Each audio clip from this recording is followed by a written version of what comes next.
Actually, probably the funniest part of my transition when I worked at the disability provider I was telling you about was the bathrooms, because I never had the need to obviously use a male toilet prior to my transition. But I noticed that very quickly realized that the majority of the men in the building were from the kind of maintenance crew and therapists and things like that. And they had this really fun habit of going into a cubicle and urinating without closing the door behind them. So I then had to have this conversation with my boss about, hey, do you think someone could have a chat to the guys? Because I keep walking into cubicles and nearly bumping into them while they're going to the bathroom with the door open. And, you know, they're all kind of shocked as I was to like, why aren't they closing the door? And I was like, I have no idea. And I get this, I still have this picture in my head of the chief people officer took it upon herself to go and kind of talk to all of the different groups that had men in the team and have the conversation about how they had to close the cubicle doors. And apparently for her, it was kind of horrifying and hilarious at the same time. And just that picture of her walking around in her suit and heels talking to all the guys is great. It's not always that, one thing that kind of always springs to mind when people talk about bathrooms and transgender people is the arguments that J.K. Rowling makes. And I say J.K. Rowling because she's a really famous kind of person, but a lot of other people are making the same arguments that, people, specifically men, will transition to female just to gain access to women's bathrooms. And I guess there's a few things. A, that seems like a ridiculously difficult way to go about getting access to a woman's bathroom. But B, the primary thing that people focus on is go to the bathroom at the gender you were assigned at birth.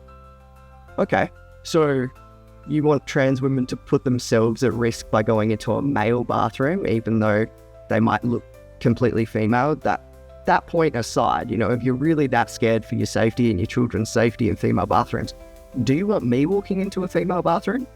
And I always think that. I always think about the day that someone who really supports that argument about using the bathroom at the gender you're assigned at birth, what they would think if I then walked into their bathroom while they were standing there with their 5 or 6 year old daughter. They're going to see me as a risk, but also it's what they want.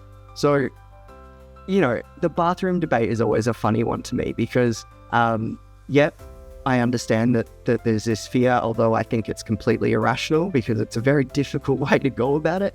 There's a fear that, men are going to be faking their transition to try and get you in a bathroom. I don't know. I think, if you actually had a look at statistics, you'd probably find that if men really want to attack you in a bathroom, they're going to go into a bathroom and attack you, regardless of what they look like. But also B, you got to look at the other side of the coin, and you got to think about people who, you've probably met, you've probably walked past in the street hundreds of times and never known that you're walking past a trans man, and think about what they would look like walking into your bathroom and how safe you would feel then.